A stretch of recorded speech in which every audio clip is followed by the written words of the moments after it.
Hi guys, welcome to the second part of the QR code generator. So in the previous part, we had seen on the basic HTML structure how to build it, and in this we'll be building on top of that. First is we'll be adding logic and then we'll be styling it using CSS.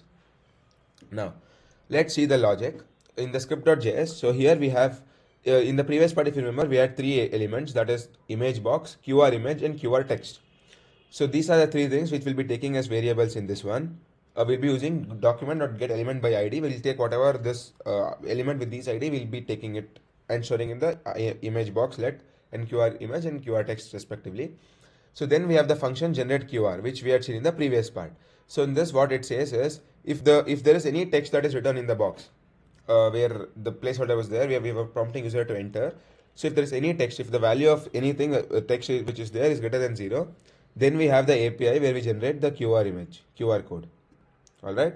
Now after that, we'll be adding this this image box will be showing this image.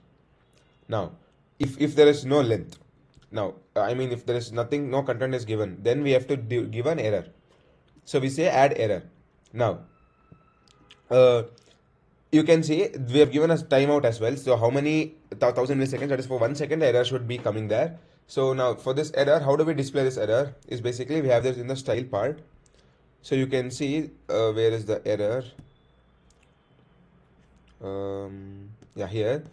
So how does the error is being displayed? As basically it is the animation that shows it shakes it linearly. It shakes the entire box linearly. You'll just get to know when I run the program and show it to you. Now after that, we remove the error after 1 second because it's not very good to keep the error long. It is shaking. So just 1 second, it shows the user that okay, there is something error going on. So I'll run the program and show it to you. Yeah, so you can see it says enter the text URL. Now without entering, if I click on generate QR code, you can see the box shakes for 1 second, 1000 milliseconds. You can see. Yeah. So now I'll enter hi, welcome to CodeChef. I click on generate QR code. This is my QR code which is here. So if I scan this QR code, we'll get the same. You can see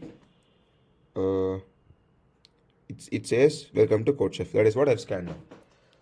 So that's it for this video. I'll just submit the program. I hope you guys have understood. You can try all of this on CodeChef platform.